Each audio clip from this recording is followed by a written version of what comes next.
What if addiction isn't what we think it is? What if it's not just a bad habit, or a chemical imbalance, or a moral failure? What if addiction is something far more ancient, something woven into the very structure of the human soul? In this video, we're going to explore the psychology of an addict through the revolutionary mind of Carl Jung, a man who didn't just study behavior, he studied meaning. Jung believed addiction was not a disease in the medical sense, but a spiritual crisis, a silent cry for transformation, a search for something lost, a deeper self, a forgotten truth, or perhaps even God. We live in a time where people are addicted to everything: drugs, alcohol, fame, sex, phones, validation. But beneath the surface of every addiction lies a single question: what are we really craving?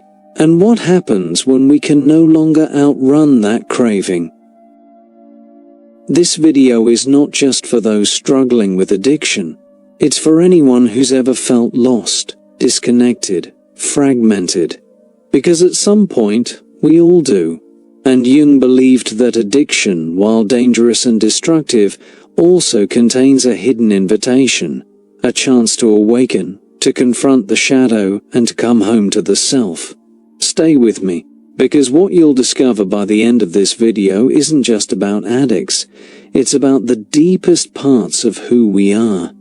And maybe, just maybe, you'll see that what looks like ruin might actually be the beginning of a rebirth. 1. The addict is a modern-day seeker. Addiction to Jung was more than compulsion, it was spiritual displacement. In his view, the addict is not simply someone trying to numb pain, but someone searching for what religion once offered: mystery, transcendence, and meaning.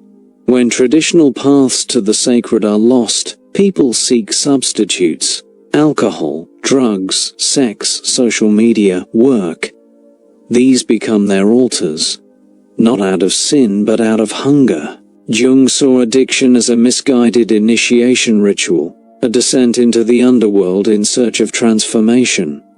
The addict experiences altered states, not unlike the mystics or shamans of old, but without guidance, structure, or sacred purpose.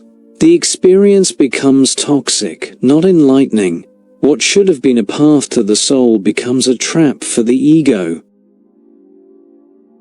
This is why Jung famously told an alcoholic patient, "You are not going to defeat this with science. You need a spiritual experience." That insight helped inspire the 12 Steps of Alcoholics Anonymous, a system rooted not in medication, but in surrender, humility, and inner rebirth. 2. The shadow, the unseen driver of addiction. To truly understand addiction, Jung said, we must understand the shadow, the dark unconscious part of the personality that we repress. The shadow contains everything we deny: anger, lust, fear, shame. And when it is ignored, it begins to control us from behind the curtain, often through addiction. Addictive behaviors are often attempts to escape the shadow, but ironically, they only feed it. The more we run from our darkness, the more powerful it becomes. Addiction is not just the consumption of a substance, it's the suppression of the self. The addict tries to stay in control by avoiding pain, but ends up becoming controlled by what they deny. Jung believed that real healing begins when we confront the shadow, not suppress it. One does not become enlightened by imagining figures of light, but by making the darkness conscious, he wrote. To face addiction is to face ourselves. And that is one of the most terrifying but ultimately liberating journeys a human being can take. 3. Archetypes and the addict's inner myth. In Jungian psychology, we all live according to archetypes, ancient patterns or symbols that shape human behavior. The addict often plays out the wounded healer, the rebel, or even the lost child. These are not flaws, they are unconscious roles the psyche adopts in search of healing. Addiction becomes a form of mythology, a repeating story of fall, exile, and possible redemption. But the problem arises when the addict becomes stuck in one role, usually the victim or the outcast, unable to evolve into the next chapter.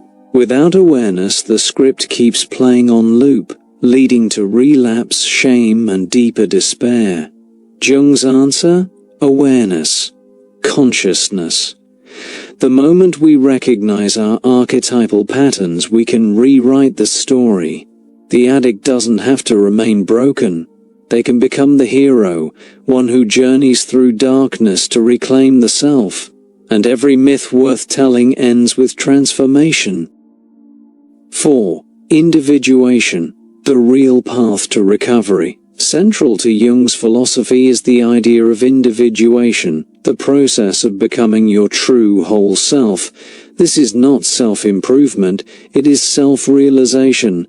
And for the addict, this is the only path that leads beyond abstinence, into actual freedom. Recovery isn't just about stopping behavior, it's about reconnecting with the self, the larger, wiser part of us that holds our potential. Jung believed that all psychological symptoms, including addiction, are signals from the unconscious trying to guide us back to ourselves. In this view, addiction becomes the beginning of transformation, not the end. It is a message from the soul that something essential is missing. To walk the path of individuation is to reclaim that missing piece. As the alchemist said, "In filth, it will be found. In the darkest parts of the psyche lies the gold of wholeness." 5. The role of the sacred. Why the addict craves God. Carl Jung made a profound observation, that behind every addictive behavior lies a distorted spiritual longing. In his clinical work, he noticed that many addicts weren't merely trying to escape life's pain, they were at some level trying to touch the divine. The drink, the drug, the compulsive habit, it becomes a counterfeit form of transcendence, a substitute for what the soul truly longs for: union, purpose, and inner peace.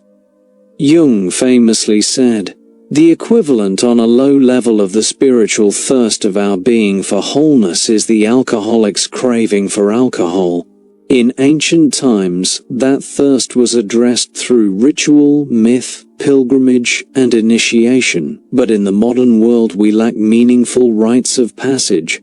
The sacred has been replaced with consumerism. We don't kneel at altars, we scroll through screens, and yet the soul still longs. And when it can't find the sacred, it settles for the synthetic. Addiction in this light becomes a misguided form of worship. The addict returns to the bottle as one would return to a temple, not to feel high but to feel whole, even if only for a moment.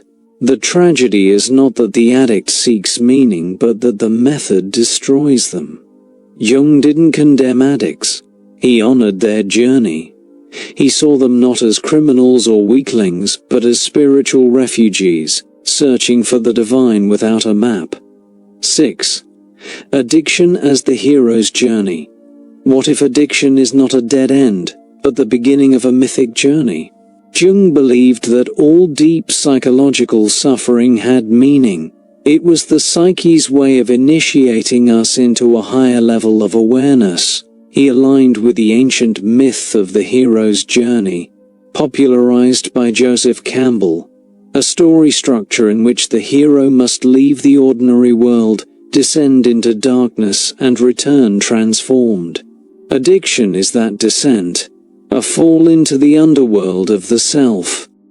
In the addict's struggle we find every stage of the hero's path: the call to adventure, the refusal, the ordeal, the confrontation with death, and, potentially, the rebirth.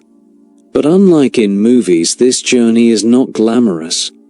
It's raw, it's painful, and many don't make it through. But those who do come back with something sacred, insight, compassion, humility and strength, to walk the path of recovery then, is not merely to stop using, it is to become someone new, or more accurately, someone whole. Jung would argue that the addict isn't lost, they're just midway through the myth, and the deeper the fall, the greater the transformation. As the alchemists said, no transformation without fire. The addict's suffering is not wasted, it is the fire that forges the soul. The light behind the craving. So, what is the psychology of an addict, truly? It is the story of a soul divided, longing to return to itself. It is not just a crisis of impulse, but a crisis of identity. Behind the pain is a question, who am I, really? And beneath that question lies the possibility of awakening. Carl Jung gave us a map, a way of seeing addiction not as a disease to punish, but as a myth to interpret. He taught us that within every craving lies a key, an invitation to turn inward, to listen and to heal. The addict is not broken. The addict is searching. And what they are searching for is the self, the deep eternal presence within all of us that is untouched by addiction, untouched by trauma, and infinitely whole. If you or someone you love struggles with addiction, remember this: there is meaning in the madness, there is gold in the shadow, and there is light, even in the darkest craving. Jung reminds us that the journey into ourselves is the hardest path, but also the most necessary. Because only by walking through the fire do we truly come home. Thank you for watching. If this resonated with you, subscribe for more explorations into psychology, philosophy and the soul. This isn't just content, it's a call to consciousness.